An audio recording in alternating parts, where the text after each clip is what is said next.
Hello students, how are you? Myself Professor Vibha Lahote, and today we are going to discuss the topic of chapter Mathematical Method of 11th Science, and the topic name is Law of Parallelogram. Now what is parallelogram? The quadrilateral whose opposite sides are parallel, then it is called as parallelogram. So I already drawn this parallelogram here. In this we are considering two vectors, vector P and vector Q. Okay, these two vectors are the sides of parallelogram and they are joined like the tails of two vectors are joined and heads are in the other direction. Okay, then if this is a parallelogram and if the side AB is vector P, then side BC is also vector P because it is a parallelogram, and if side AD is vector Q, then side BC is also vector Q because opposite sides are parallel, so directions are same. Okay, now what the law of parallelogram say? If the two vectors, look at and please hear carefully the statement of law of parallelogram. If the two vectors are representing the two sides of parallelogram and separated by angle, suppose that is theta, okay, the angle between two vectors P and Q is theta, then the law of parallelogram states that if two vectors are representing the two sides of parallelogram joining at their tails, okay, and the angle between them is theta, then their resultant direction and magnitude is represented by the diagonal of the parallelogram. जैसा कि हमने देखा है कि triangle law अगर हम लेते हैं तो ट्रायंगल लॉ में vector A plus vector B is equal to vector R इस तरह से लिया था। तो पैरेललोग्राम में हमने देखना है कि पैरेललोग्राम में अगर वेक्टर P और वेक्टर Q ये दोनों दिए हुए हैं तो वेक्टर P और Q में का एंगल अगर थीटा है तो उस पैरेललोग्राम की जो डायगोनल है वो डायगोनल इन दोनों को रिप्रेजेंट करेंगी, यानी उसका मैग्नीट्यूड जितना r का मैग्नीट्यूड रहेगा और जो r की डायरेक्शन रहेगी वो ही वेक्टर P और Q का रिजल्टेंट रहेगा। ओके, तो अब हम इसे प्रूव करना है। अब उसके लिए हमने क्या किया है कि ये पैरेललोग्राम लिया है, P और Q में का एंगल थीटा है, रिजल्टेंट वेक्टर R और P का एंगल अल्फा लिया है हमने, और वेक्टर Q और रिजल्टेंट में का एंगल बीटा लिया है। Means you can say theta is equal to alpha plus beta, इस तरह से हम ले सकते हैं। ओके, और theta is equal to alpha plus beta ये हमारा अजम्पशन हुआ है। नाउ अब मैंने क्या किया है, ये पैरेललोग्राम को जस्ट स्लाइटली थोड़ा सा चेंज किया कि मैंने ये वेक्टर P को एक्सटेंड किया और C से एक नॉर्मल ड्रॉप किया। ओके, और ये ड्रॉप करने के बाद जहाँ ये ज्वाइन हो रहा है वहाँ पे उसे स्टॉप कर दिया, तो ये एक राइट एंगल ट्रायंगल तैयार हो चुका है। ओके, अब ये राइट एंगल ट्रायंगल का यूज करके हमें पूरा पैरेललोग्राम लॉ उसका मैग्नीट्यूड और डायरेक्शन निकालना है। पहले हम मैग्नीट्यूड निकालेंगे, बाद में हम डायरेक्शन निकालेंगे। ओके, तो अब यहाँ इस फिगर में आप देखेंगे तो आपको दो ट्रायंगल दिखेंगे, एक है triangle AEC and another triangle is triangle BEC, यानी ये बड़ा वाला ट्रायंगल AEC और ये छोटा वाला ट्रायंगल BEC। ओके, तो first of all we will discuss about AEC। Okay, अब अगर हम ट्रायंगल AEC लेते हैं तो यहाँ राइट एंगल ट्रायंगल है, तो हम पाइथागोरस थ्योरम यहाँ यूज कर सकते हैं। तो पाइथागोरस थ्योरम क्या कहेंगे हम, AC square is equal to AE square plus EC square. Are you getting it? हमें क्या करना है कि AC square is equal to AE square plus EC square, but what about AE? AE is nothing but AB plus BE, so we can write AB plus BE whole square plus EC square. Okay, अब देखिए, अब अगर ये इतना लेते हैं तो AB plus B, A plus B whole square का फॉर्मूला हमें अप्लाई करना है, तो क्या हो जाएगा AB square plus twice AB BE plus BE square and plus EC square ये एज इट इज यहाँ आएगा। a plus B whole square का फॉर्मूला मैंने अप्लाई किया है। ओके, अब देखिए ए बी स्क्वायर यानी क्या है, p, वेक्टर p दिया हुआ है, और ac स्क्वायर यानी हमने लिया है वेक्टर r। तो हम डायरेक्टली यहाँ इसको रिप्रेजेंट करेंगे, vector r square is equal to vector p square plus twice ab यानी क्या है, तो वेक्टर p, और be ये हमें वैल्यू पता नहीं है तो हम इसे अभी be ही लिखेंगे। ओके, प्लस अब देखिए be square plus ec square, be square plus ec square, अगर फिर से पाइथागोरस थ्योरम हम ट्रायंगल BEC में लेते हैं तो BC square is equal to कितना होगा, BE square plus EC square. तो इसके जगह BE square plus EC square की जगह हम क्या लिखेंगे, BC square. Okay, and what is BC square, BC square is nothing but vector Q, तो इसलिए हम यहाँ क्या लिखेंगे, वेक्टर Q। समझ में आ रहा है आपको, हमने क्या किया, पाइथागोरस थ्योरम यहाँ अप्लाई किया है। पाइथागोरस थ्योरम अप्लाई करने के बाद BC square is equal to BE square plus EC square हुआ है, और BC स्क्वायर मतलब कि क्या है, वेक्टर Q, तो इसलिए हमने यहाँ दिया है वेक्टर Q स्क्वायर। ओके, अब हमें यहाँ BE पता नहीं है तो हमें एक ध्यान रखना है कि जब हम वेक्टर P को एक्सटेंड कर रहे हैं तो ये आगे वाला जो वेक्टर B है वो भी क्या है, वेक्टर P की ही डायरेक्शन दे रहा है, और AD वेक्टर और BC वेक्टर ये दोनों भी वेक्टर Q ही है।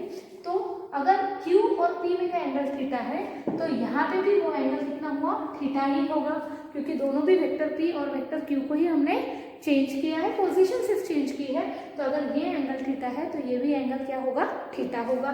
ओके, तो अब ये ट्रायंगल हमें अज्यूम करना है ट्रायंगल BEC। ओके, और ये ट्रायंगल BEC में हमें cos थीटा लेना है। What is the value of cos theta in triangle BEC? Cos theta is equal to adjacent side upon hypotenuse, means you can say it is BE upon BC. Okay, therefore BE is equal to कितना हो जाएगा, BE is equal to BC cos of theta. Are you getting it? BE is equal to कितना हो जाएगा, BC cos of theta. Okay, but BC क्या है, vector Q, so you can write BE is equal to vector Q cos of theta. Okay, now put this value in this equation. Suppose we are going this equation number 1. Now put the value of BE in this equation. Then what will be the equation? R square is equal to P square plus twice P, और BE के जगह हमें लेना है Q cos theta, means B P Q cos of theta and plus Q square. देखिए क्या value हुई है अपनी, R square is equal to P square plus twice PQ cos theta plus Q square. Okay, but ये क्या है, R square है, तो अब हमें क्या करना होगा, R निकालना है, हमें रिजल्टेंट निकालना है। तो R इज इक्वल टू कितना हो जाएगा, R is equal to square root, ये पूरी टर्म स्क्वायर रूट में चली जाएगी, और स्क्वायर रूट में इसकी वैल्यू कितनी हो जाएगी, P square plus twice PQ cos of theta plus Q square. Now this is the magnitude of diagonal resultant. अगर पैरेललोग्राम की दो साइड वेक्टर P और Q है और उन दोनों का में जो एंगल है वो अगर थीटा है तो उसका रिजल्टेंट जो है उसका मैग्नीट्यूड ये इस फॉर्मूले से हम पुट अप कर सकेंगे। एक एग्जांपल जैसे हमने लिया कि सपोज वेक्टर P है तो vector P is equal to 10 metre है, और वेक्टर Q है और vector Q is equal to 8 metre है, और इन दोनों में का एंगल अगर है तो एंगल हम ले रहे हैं 45 degree, suppose that is the value of theta. अगर हम ये वैल्यू पुट अप करते हैं तो यहाँ हमें P की value 10 square means 100 plus twice P into Q 10 into 8 cos 45 जो हम लॉग टेबल से निकालेंगे, और plus Q square means 84, okay sorry 64, x का स्क्वायर यानी 64, और फिर उसके स्क्वायर रूट की जब हम वैल्यू निकालेंगे तो हमें resultant R magnitude means in terms of some constant value आपको R मिल जाएगा, तो वो हो गया उसका मैग्नीट्यूड ऑफ पैरेललोग्राम। यहाँ तक आपको समझ में आ रहा है? If you like my video please like my channel, please like my video and subscribe my channel and share with your family and friends also. Okay, अब हमने यहाँ तक जो देखा है वो देखा है magnitude of resultant R. Okay, अब हम देखने जाएंगे डायरेक्शंस। ओके, तो मैं ये सब रब करती हूँ। अब हमें डायरेक्शन देखना है तो सिर्फ हमें ये एक फॉर्मूला रहने देना है, because it is a magnitude, तो मैं ये फॉर्मूला रहने देती हूँ और बाकी सब रब करती हूँ। Okay, again we are going to consider the triangle. Okay, अब हमें फिर से क्या करना है, triangle A E C assume करना है। अब आप देखिए, जब हम triangle A E C assume कर रहे हैं तो हमें डायरेक्शन, आर की डायरेक्शन चेंज हो सकती है। वो यहाँ पे भी हो सकता है, वो यहाँ पे भी हो सकता है, वो यहाँ पे भी हो सकता है, वो ऐसा भी हो सकता है। ओके, तो आर की डायरेक्शन जैसी रहेगी वैसे पैरेललोग्राम का शेप क्या होगा, चेंज होते जाएगा। तो हमें आर निकालना है। अब आर की डायरेक्शन यानी क्या कि अल्फा की वैल्यू हमें क्या निकालना है, अल्फा निकालना है यहाँ पे, क्योंकि दो एंगल में पी और क्यू वेक्टर में जो एंगल है वो थीटा है, लेकिन आर और पी में का जो एंगल है वो अल्फा है और क्यू और आर में का एंगल बीटा है। So here we are going to calculate alpha. Okay, then what we have to calculate, अब हम ट्राइंगल एईसी लेंगे, तो ट्राइंगल एईसी में हम लेंगे tan अल्फा। ओके, अब tan alpha is equal to कितना हो जाएगा, अगर ये राइट एंगल ट्राइंगल है तो tan alpha is equal to क्या होता है, तो opposite side upon adjacent side. Okay, opposite side कितना है, EC अपॉन AE। ओके, और AE को मैं लिखती हूँ AB प्लस BE। देखिए क्या किया है मैंने, EC opposite side upon adjacent side, that is the tan alpha. तो tan अल्फा मैंने लिया है, तो अपोजिट साइड कितनी है EC और एडजेसेंट साइड कितनी है AB, AE है, तो AE की जगह मैंने लिया AB प्लस BE। ओके, अब मुझे ना वैल्यू EC की पता है और ना ही BE की पता है, because it is a totally imaginary part. Okay, so consider triangle this one. Okay, अब हम लेंगे ट्राइंगल BEC। अब अगर ये BEC ट्राइंगल हम लेते हैं तो इसमें हमें निकालना है साइन थीटा। देखिए साइन थीटा की वैल्यू कितनी हो जाएगी, बताइए आप। ट्राइंगल BEC में sine theta is equal to कितना होगा, तो opposite side upon hypotenuse, that is EC upon BC। Okay, and therefore EC is equal to कितना हो गया, BC साइन ऑफ थीटा। अब BC यानी क्या है, BC sine of theta means कितना हो गया है, तो BC की वैल्यू कितनी है Q, तो it is Q sine theta. This is the value of EC. Okay, now give it equation number 1, this is equation number 2. Again from the same triangle BEC calculate cos of theta.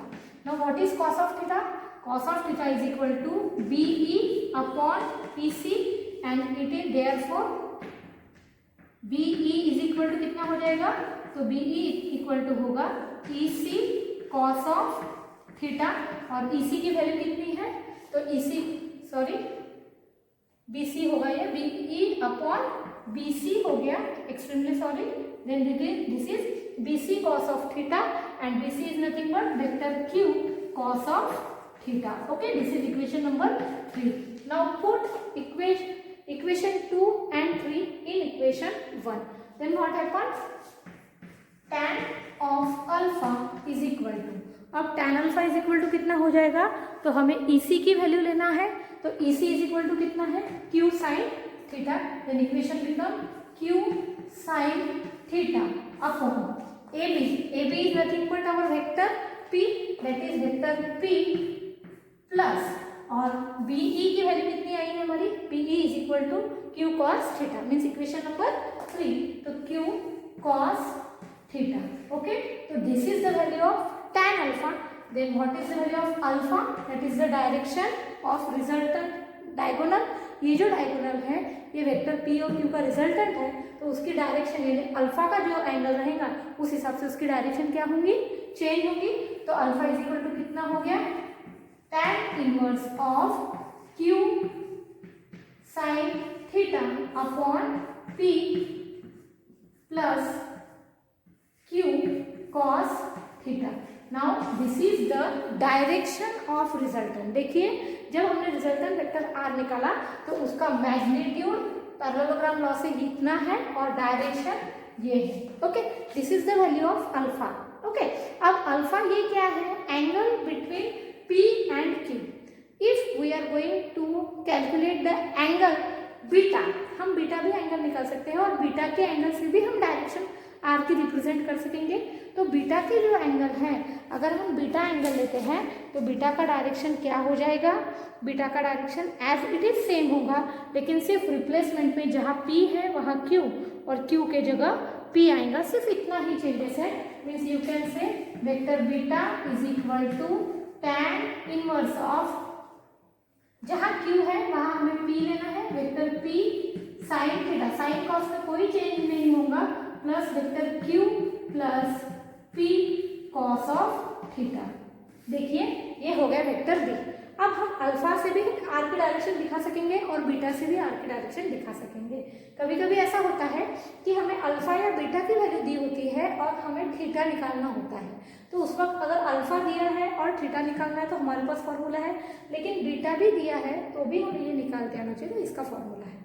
अब मैं आपको एक trick बताती हूँ कि इसमें आप confuse कैसे नहीं होंगे कि P कहाँ आएगा और Q कहाँ आएगा। अब हम साइन और कॉस में कंफ्यूजन नहीं होंगे, क्योंकि साइन ऊपर है कॉस नीचे है और tan की वैल्यू है, तो इसका ही फॉर्मूला इसे इंप्लीमेंट हो रहा है, इसलिए यहाँ कंफ्यूज होना नहीं कि कॉस ऊपर है या साइन नीचे है, tan साइन अपॉन कॉस, बस इतना ही आपको ध्यान रखना है, तो आपका ये कंफ्यूजन रिमूव हो गया। अब सेकंड ट्रिक कि P आएगा या Q आएगा, ये हम कैसे रिप्रेजेंट करना, तो जो वेक्टर के साथ वो एंगल है, कौन से वेक्टर के साथ है, अगर हम अल्फा लेते हैं तो alpha is the angle of R with P, P vector के साथ में है तो P साइलेंट होगा, यानी एक ही बार आएगा, और जिसके साथ नहीं है वो दो बार आएगा। ध्यान रखिए क्या कहा मैंने कि जिस वेक्टर के साथ वो एंगल है वो साइलेंट है, यानी वो एक ही बार रिप्रेजेंट करेगा, और जिसके साथ उसका एंगल नहीं है, ये अल्फा का एंगल Q के साथ नहीं है, तो वो दो बार शो करेगा। ओके, ये आपकी ट्रिक्स है। देखिए सेम बीटा में भी वैसा ही है कि बीटा जब है तो tan is equal to sine upon cos, यानी यहाँ साइन कॉस सेम है। अब जिसके साथ उसका एंगल है वो साइलेंट है, beta is with vector Q, तो बीटा Q के साथ है तो Q साइलेंट है और P के साथ नहीं है, इसलिए P शो ऑफ कर रहा है। तो इस तरह से आप ये ध्यान रखेंगे, ये छोटी छोटी ट्रिक्स है, ये आपको टेक्स्ट बुक में नहीं मिलेंगी और कोई वीडियो में नहीं मिलेंगी। ये छोटी छोटी ट्रिक्स जो आप फॉर्मूला भी इजीली याद रख सकेंगे, और उसके बाद डायरेक्शंस के लिए हर वक्त जब न्यूमेरिकल दिया होता है तो P कहाँ आएगा और Q कहाँ आएगा, ज़रूरी नहीं कि P और Q में ही वेक्टर रहेगा। वेक्टर ये AB में भी दिया है, LN में भी दिया है, MN में भी दिया है, XY में भी दिया है। अगर कोई न्यूमेरिकल में किसी भी तरह का वेक्टर नाम रिप्रेजेंट करते हैं तो होता क्या है कि फिर इसमें कौन सा वेक्टर कहाँ आएगा ये हम कंफ्यूज होते हैं। तो पहले वो डायग्राम में देखना है या गिवन में आपको देखना है कि वो एंगल कौन से वेक्टर के साथ रिप्रेजेंट कर रहा है। जिस वेक्टर के साथ वो रिप्रेजेंट करेगा वो साइलेंट रहेगा, और जिस वेक्टर के साथ वो रिप्रेजेंट नहीं करेगा वो रिपीट में शो होगा। तो बस इतना ही आपने ट्रिक याद रखी, तो आप पैरेललोग्राम लॉ ऑफ वेक्टर हमेशा के लिए याद रखेंगे। ये न्यूमेरिकल्स में भी आते हैं, इवन प्रैक्टिकल्स में भी पैरेललोग्राम लॉ है, वहाँ पे भी आपको आर और अल्फा निकालना होता है फिजिक्स के 11th के प्रैक्टिकल में। और आगे चल के जब रिजोल्यूशन ऑफ वेक्टर्स का जब टॉपिक आएगा या आगे बहुत सारे क्लास में जो टॉपिक है उसमें आपको ये डायरेक्टली यूज़ करना है, तब हम आपको एक्सप्लेन नहीं करेंगे। इसलिए please like my video, please download my video, and if you not understand और getting confused by a single time, then please repeatedly watch the video to clear the concept of law of parallelogram. Okay, this is all about law of parallelogram. Thank you very much. Bye bye.